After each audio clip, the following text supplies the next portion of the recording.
नमस्कार दोस्तों। मेरे चैनल एस्ट्रोमन जी में आपका बहुत बहुत स्वागत है। आज मैं कुंडली विश्लेषण करूंगा 33 वर्ष के पुरुष का। इनका मूलभूत प्रश्न है कि ये वर्तमान समय में सरकारी नौकरी में हैं और आगे उच्च अधिकारी बनने हेतु प्रयासरत हैं। वैवाहिक जिंदगी के विषय में इनको जानना है कि वैवाहिक जिंदगी इनका कैसा रहेगा। वर्तमान परिस्थिति के हिसाब से वैवाहिक जीवन ठीक नहीं चल रहा है, तो इनके कुंडली में ऐसी कौन सी बात है जिस कारणवश इनके वैवाहिक जीवन में दिक्कत आया और ये आगे उच्च अधिकारी बनना चाह रहे हैं, तो वो फलित हो पाएगा कि नहीं।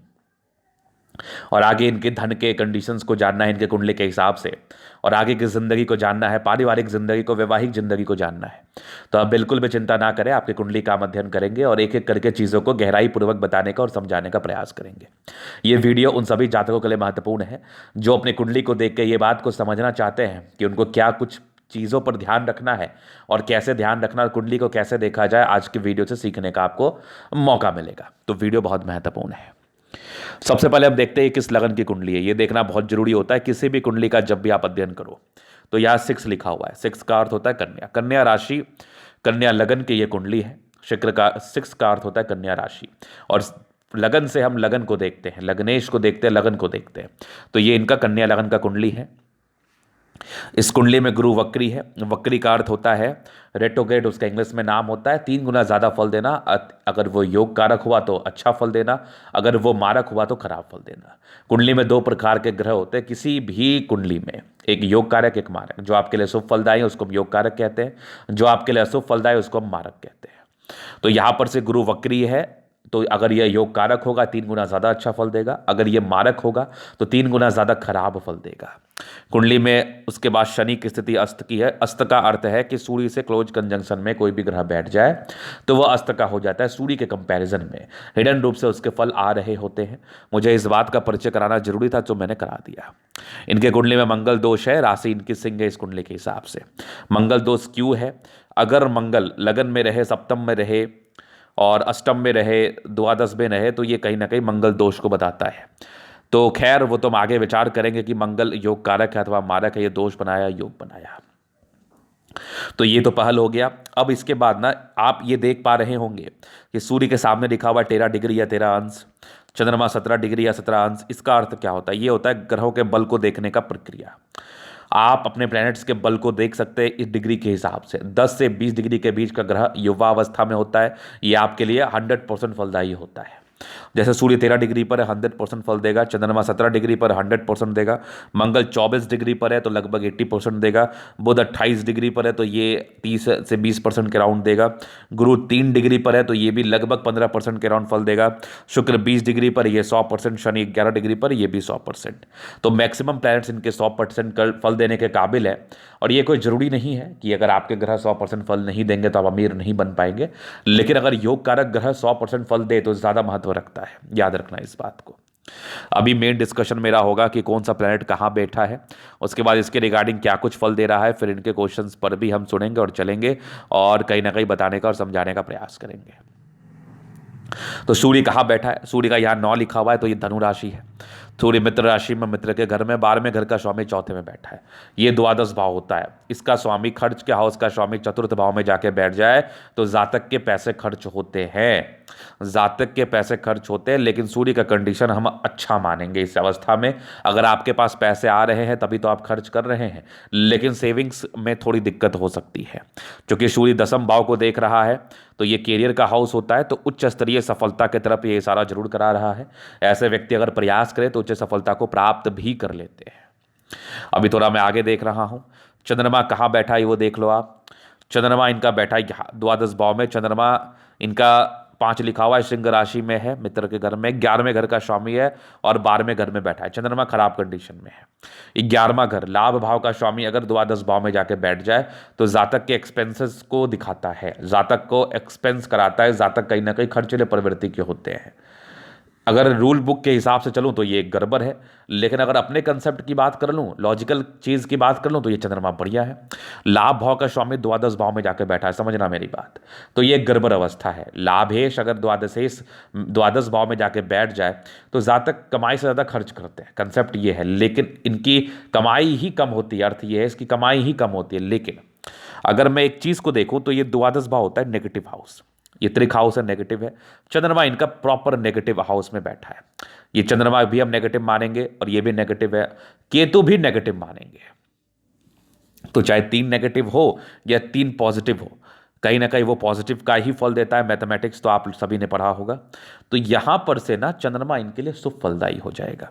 हाँ, खर्चा होगा, इनका एक साइड इफेक्ट जरूर आएंगे जिंदगी पर कि खर्चीली प्रवृत्ति के होंगे, खर्च होगा।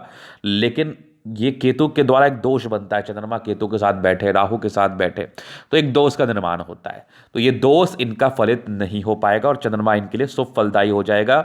अगर चोर को उसी के घर में रख दो ना, तो चोर से ज़्यादा बड़ा अफसर कोई नहीं हो सकता, चोर से ज़्यादा कमाई कोई नहीं कर सकता। अगर कुत्ता अपने गली में रहे तो उसको शेर कहते हैं।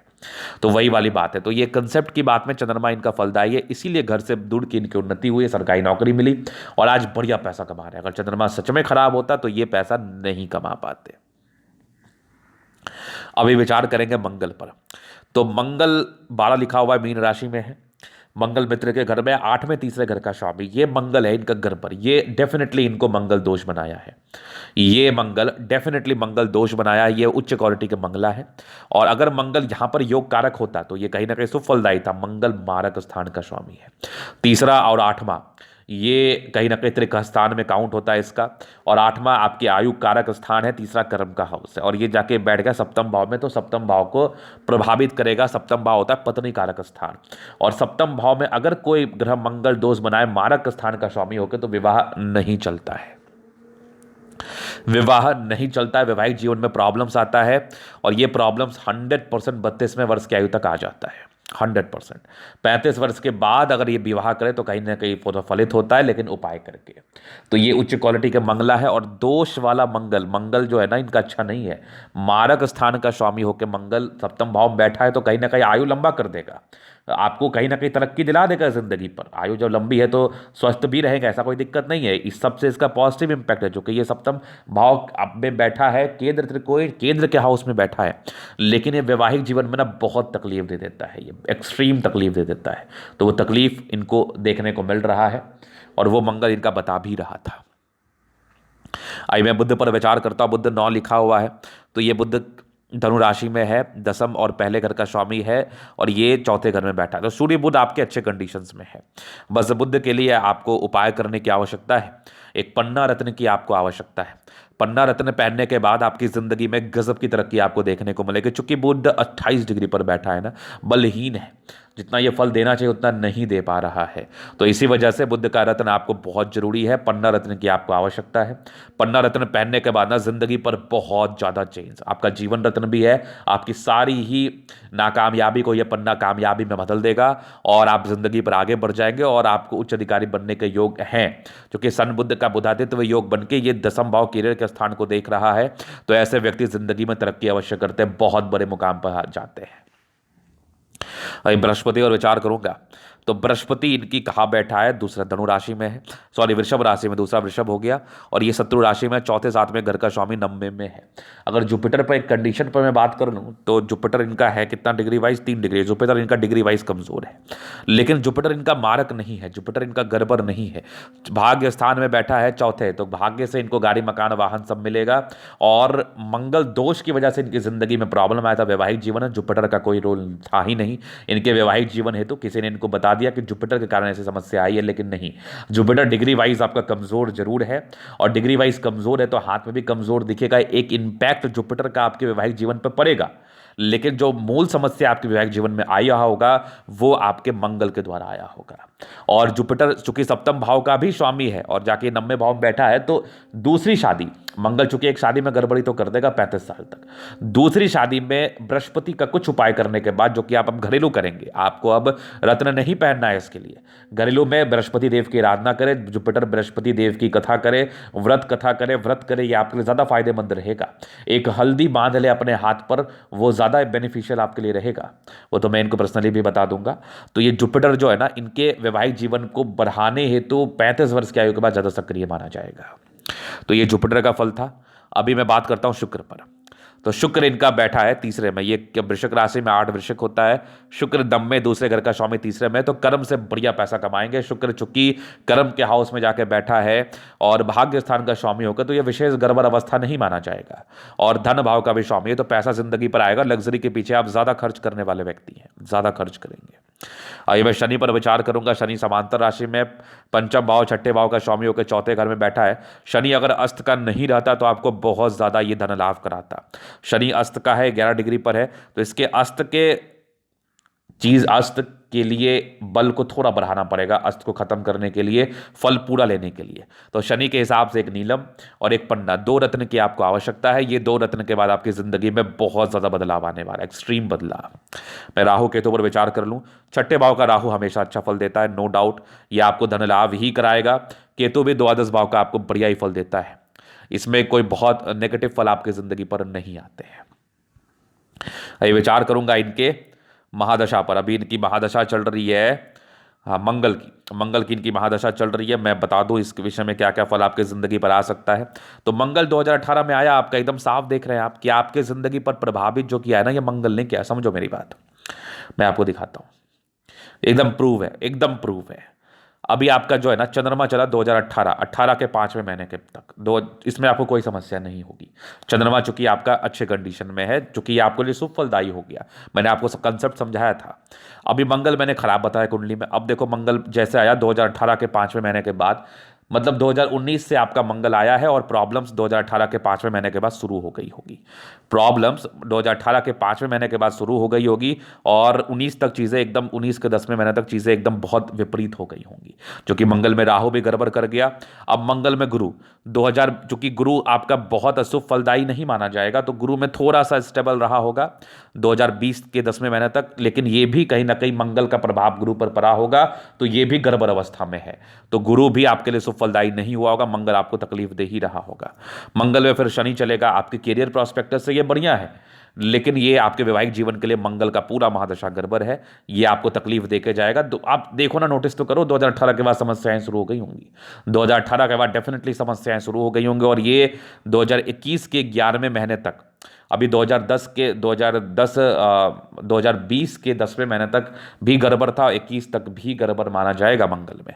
फिर मंगल में बुध आएगा, ये 2021 के 11वें महीने के बाद 2022 से चीज़ें थोड़ी अच्छी रहेंगी, और आपके कैरियर की सफलता है तो ये ज़्यादा कारगर माना जाएगा 2022 तक।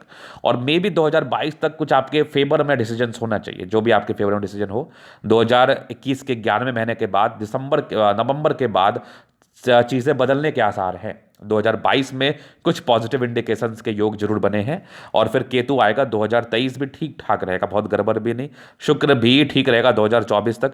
सूर्य में आपको जॉब की प्राप्ति हो जाएगी, 2024 तक जॉब की प्राप्ति के योग प्रॉपरली बने हैं। और उसके बाद चंद्रमा भी आपका बढ़िया ही जाएगा। तो ये वैवाहिक जीवन को लेकर ज़्यादा तकलीफ हो गया। अभी जो है ना मंगल के बाद आएगा राहु, तो इसके लिए 2025 के बाद मैं इसके फल को बताऊंगा कि कैसा रहेगा, क्योंकि राहु मेरे हिसाब से ठीक रहना चाहिए, लेकिन राहु चूंकि छठे भाव में है और राहु छठे भाव में अच्छा ही फल देता है, तो इसके लिए मैं बहुत नेगेटिव तो नहीं बोलूंगा। हाँ, 2025 के बाद एक डायग्नोसिस प्रक्रिया होता है राहु के लिए, वो मैं बता दूंगा आपको, बाकी कोई दिक्कत नहीं है। तो अभी आपका 2021 के 11वें महीने के बाद चीज़ें अच्छी रहेंगी, आपके फेवर में रहेंगी। तो ये था इनकी कुंडली का विश्लेषण। अगर आपको ये वीडियो पसंद है, लाइक कर दे, कमेंट कर दे। अगर आप व्यक्तिगत रूप से कुंडली दिखाना चाहते हैं या हस्तरेखा का अध्ययन कराना चाहते हैं, हमारा व्हाट्सएप नंबर आपको डिस्क्रिप्शन में मिल जाएगा, लेके आप संपर्क कर सकते हैं। धन्यवाद।